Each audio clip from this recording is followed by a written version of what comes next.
Aquí estamos con nuestro compañero Andrés, está culminando sus estudios en el campo de la ingeniería eléctrica y nos va a comentar cómo ha sido su experiencia con respecto al estudio de este curso que es Cálculo 3. Bueno, si me preguntan qué temas de cálculo 3 aplica a lo largo de la carrera, pues que yo me acuerdo serían las integrales de líneas, integrales de integrales de línea, integrales de superficie, divergencias y rotacionales. Las integrales de línea las usamos al momento de calcular las distribuciones de carga en cables que no tienen una estructura regular, que no tienen una simetría, por ejemplo, si fuese cuadrada, redonda.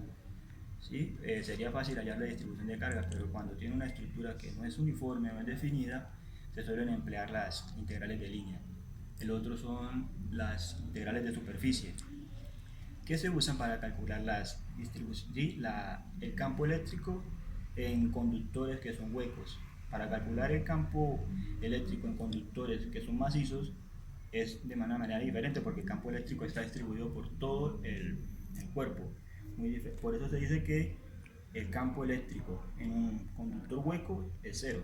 Debido a esta particularidad podemos emplear las integrales de línea para calcular por qué el campo eléctrico está distribuido por toda la superficie del material.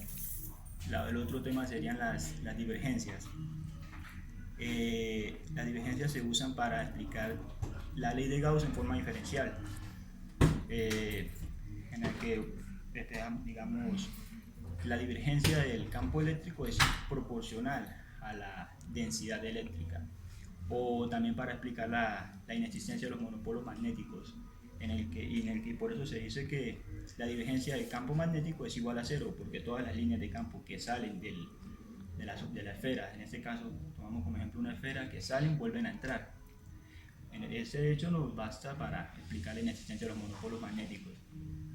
El otro tema son los rotacionales, que se utilizan para calcular, para trabajar con la fuerza de Lorentz. La fuerza de Lorentz, o también lo que se conoce como la fuerza electromagnética, en el que toma en cuenta una partícula que se mueve a una velocidad determinada y que tiene una carga propia. Esta partícula es sometida a un campo eléctrico y un campo magnético al mismo tiempo. Entonces podemos decir que la fuerza total experimentada por la partícula se expresa como la suma del campo eléctrico más el rotacional existente entre la velocidad que posee la partícula en ese momento con el campo magnético. Todo eso multiplicado por la carga de la partícula. Eso Muchísimas gracias, compañero. ¿Ya? Muy buenas tardes, compañeros. En el día de hoy vamos a demostrarles el análisis de nuestro artículo científico, cálculo de la densidad de flujo y campo eléctrico de un cable coaxial. Nuestro grupo está conformado por mi compañera Paula Pavón, Santiago Gungero, Gerson Cáceres y mi persona David Vanegas. En este trabajo hemos buscado una aplicación de cálculo multivariable en el campo de la ingeniería eléctrica, encontrando un artículo donde calculen la densidad de flujo y el campo eléctrico de un cable coaxial de una antena de TV. El principal objeto es poder demostrar a través de un ejemplo práctico la aplicación de las integrales para hallar la densidad de flujo y campo eléctrico. En el artículo de cálculo de la densidad de flujo y campo eléctrico en un cable coaxial, buscamos utilizar conocimientos previos acerca de la ley de Gauss.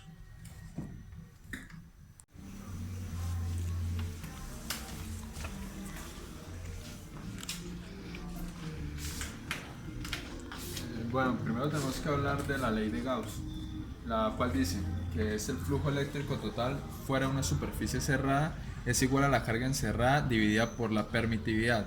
El flujo eléctrico a través de un área se define como el campo eléctrico multiplicado por el área de la superficie proyectada sobre un plano perpendicular al campo. La ley de Gauss establece una relación general entre el flujo total a través de una superficie cerrada y la carga encerrada por la misma. Eh, Ahora lo que explicamos es las aplicaciones que tiene la ley de Gauss, las cuales una de las más importantes es poder sacar el campo eléctrico, en las cuales se tienen es por la simetría, en las cuales hay dos, la esférica y la cilíndrica. En la esférica corresponde a cargas puntuales o esféricas y en la cilíndrica a distribuciones lineales o cilíndricas. Y otra aplicación es para hallar la carga encerrada en distribuciones continuas.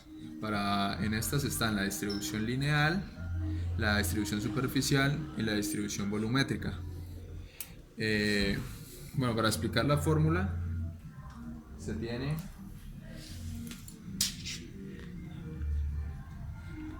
que el flujo eléctrico es igual a la integral cerrada del campo eléctrico por un diferencial de área. Pero esto también es igual a 1 sobre epsilon sub 0 por la integral de ρ por dB, diferencial de volumen, y esto es igual a la carga encerrada sobre epsilon sub 0. Entonces, para la primera parte de las superficiales tenemos que la integral de campo eléctrico por un diferencial de área es igual a la carga encerrada sobre epsilon sub 0.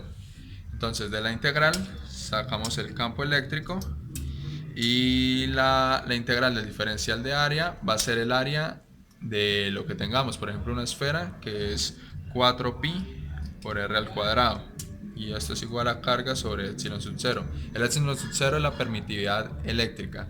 Entonces de acá sabemos que el campo eléctrico va a ser igual a carga encerrada sobre epsilon sub 0 por 4pi r cuadrado. Y de la parte de distribución continua viene siendo lo mismo de este mismo proceso, sino que se va a tener es un diferencial de volumen, o también se puede tener un diferencial continuo, un lambda.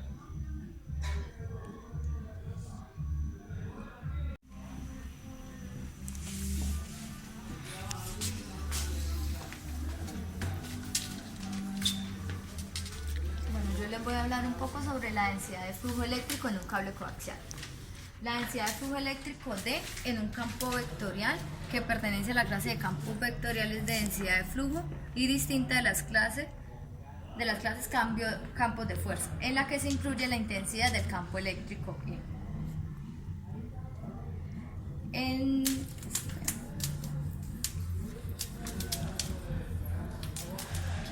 En el gráfico podemos ver que esto es un condensador cilíndrico. Adentro tenemos un condensador cilíndrico de radio A. Concéntrico a él hay un cilindro, pero con radio B. Ellos tienen la misma densidad de carga lambda, tienen la misma longitud L. Porque asumimos que L es mucho mayor que A y que B, asumimos que las líneas de campo son perpendiculares al eje. En ningún momento tenemos en cuenta las líneas de los extremos. Primero vamos a calcular la diferencia de potencial. Se calcula colocando un radio o una superficie gaussiana de un radio mayor que A pero menor que B, que entre estos es donde sabemos que hay campo.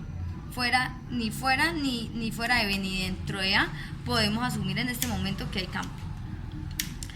Asimismo tenemos la fórmula de la carga, que es la carga igual a la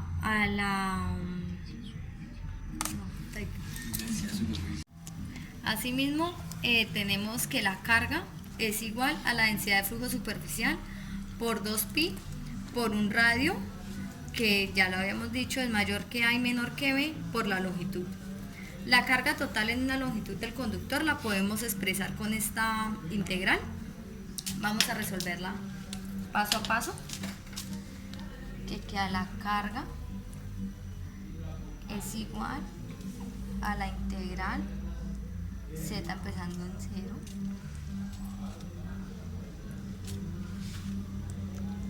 el ángulo es de 0 a 2pi.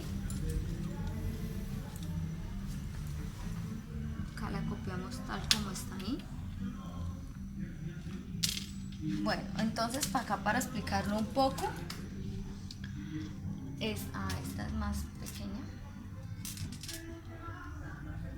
que es la densidad superficial. La densidad superficial la tenemos que es constante.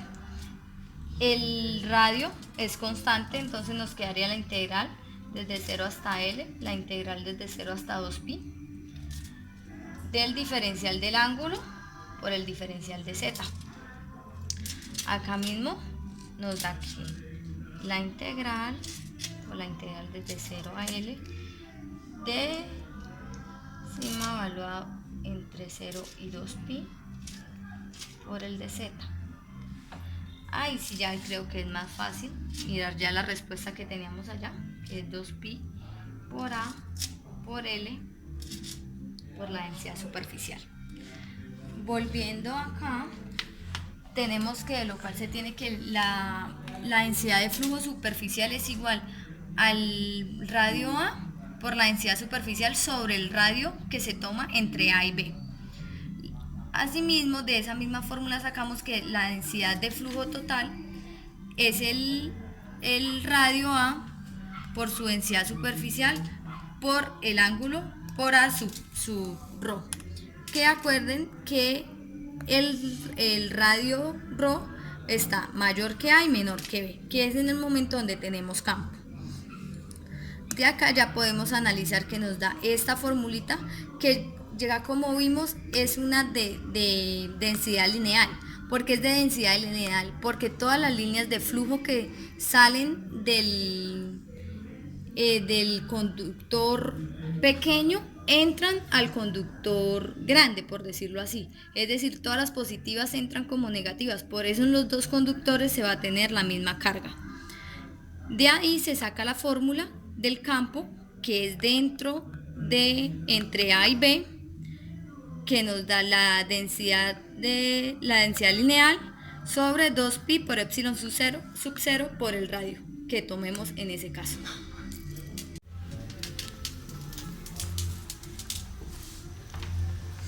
Bueno, ahora vamos a hablar de las características propias de un cable coaxial. Como podemos ver aquí tenemos un ejemplo muy claro que lo podemos tener en casa, muy práctico. Entonces, si podemos analizar más por dentro las características del mismo, podemos ver que consiste de un núcleo de cobre que se encarga de llevar la información, que está rodeado por un aislante y una combinación de blindaje que sirve como referencia de tierra y retorno de las corrientes, que pueden ver aquí, y alguna otra cubierta como esta que pueden ver aquí azul, que es un tipo de aislante. Pero este tipo de cable tiene una limitación que atenúa otras frecuencias. Esto quiere decir que a medida que aumente la frecuencia va a perder la capacidad de transportar información. Este tipo de cables se suelen suministrar en distintos diámetros, en donde a mayor diámetro mayor será la capacidad de suministrar información para determinado cometido. Pero a raíz de esto podemos analizar que a mayor diámetro mayor será el costo de producción y por ende mayor será el costo de instalación de dicho cable. Las ventajas y desventajas podemos ver que son diseñados principalmente para la comunicación de datos, pero pueden acomodar aplicaciones de voz, pero no en tiempo real. Tienen un bajo costo y es simple de instalar y bifurcar. En las desventajas podemos analizar que transmiten una señal en HDX y no hay moderaciones de frecuencias. Este es un medio pasivo donde la energía es provisional y depende del usuario. Ahora podemos analizar este tipo de problema más práctico para que lo podamos ver. Entonces, si tenemos para analizar la densidad de flujo y campo eléctrico de determinado cable, podemos plantear un cable de 50 centímetros de largo. De 50 centímetros de largo, el radio interior va a ser de 1 milímetro de largo y el radio exterior va a ser de 4 milímetros.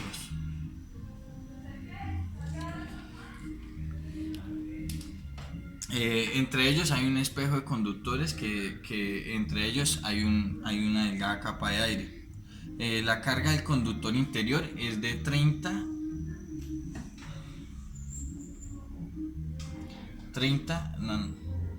nanocoulombs. Empezamos por determinar la densidad de carga, que es la carga del cilindro interior sobre 2pi por el radio por la longitud. Entonces,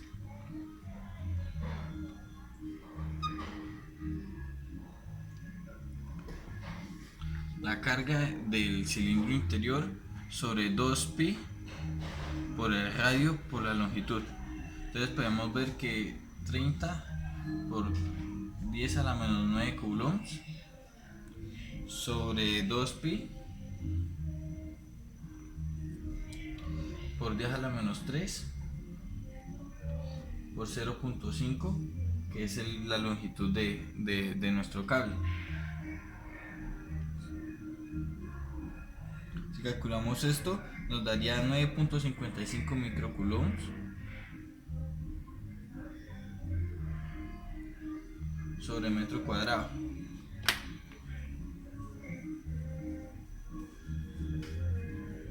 Posteriormente, analizaremos la densidad de carga negativa en el cilindro exterior, que es prácticamente lo mismo, pero le adicionaremos una carga negativa. Entonces, para el cilindro exterior,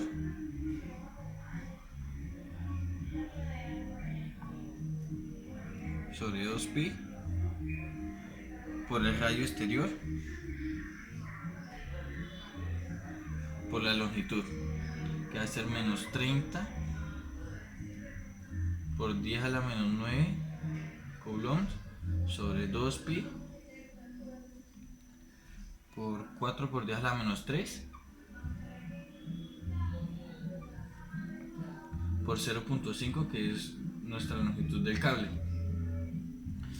Y esto nos daría menos 2.39 microcoulombs sobre metro cuadrado. ¿Listo? A partir de esto vamos a calcular la densidad de flujo.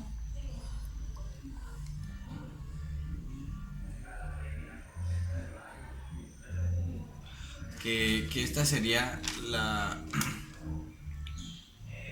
el área del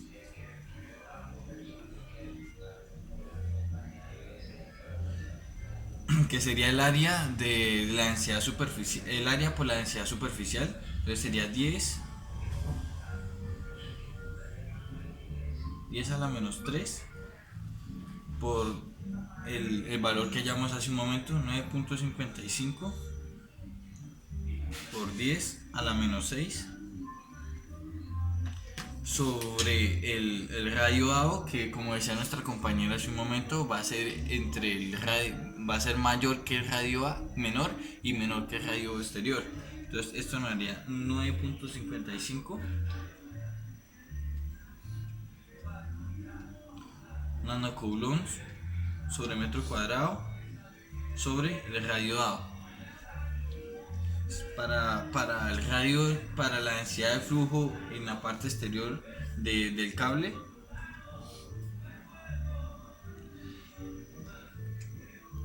que sería la densidad superficial sobre epsilon, sería 9.55 por 10 a la menos 9 sobre epsilon, que es una constante que ya conocemos, por 10 a la menos 22 por el radio. Esto nos daría 1079 volumen sobre metro sobre el radio dado que ya hemos comentado.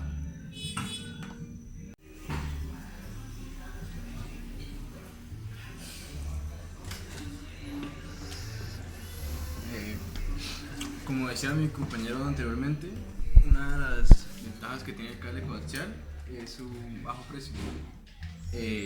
Además no le afectan el exterior. Por ejemplo, lo que pasa con las antenas de televisión, lo que pasa es que, digamos, cuando llueve, la señal disminuye. Entonces hay como una pérdida de frecuencia entonces pierde calidad el video, la imagen de la antena.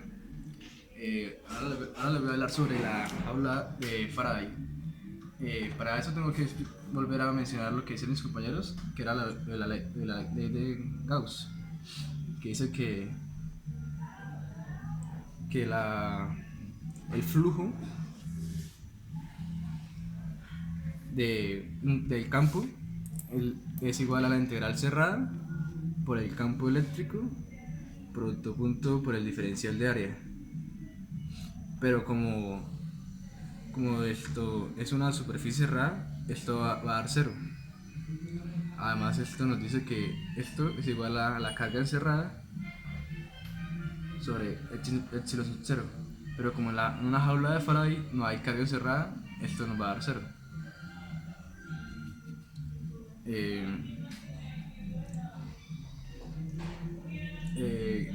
La jaula de Faraday se define como...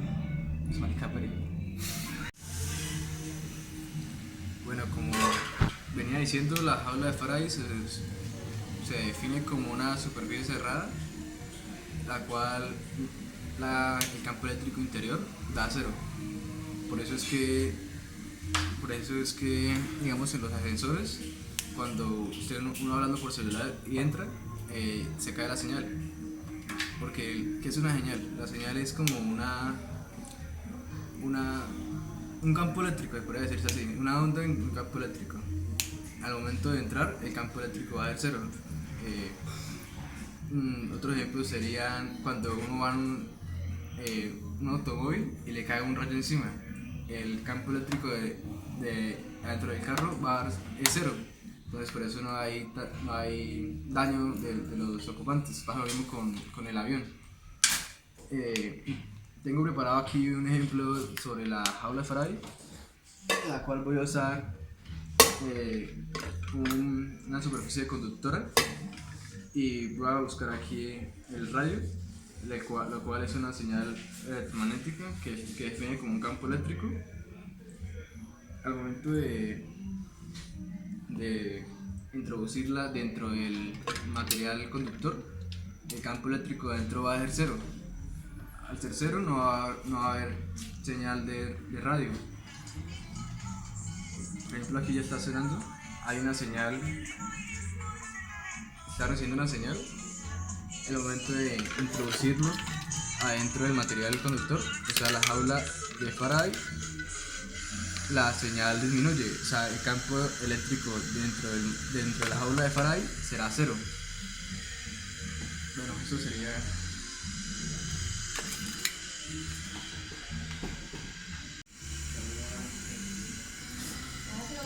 Bueno, ahora para concluir, podemos decir que este estudio es muy importante para nuestra carrera. Como podemos ver con nuestro compañero que ya está culminando sus estudios, las integrales y el cálculo multivariable ha sido primordial para culminar cada uno de ellos.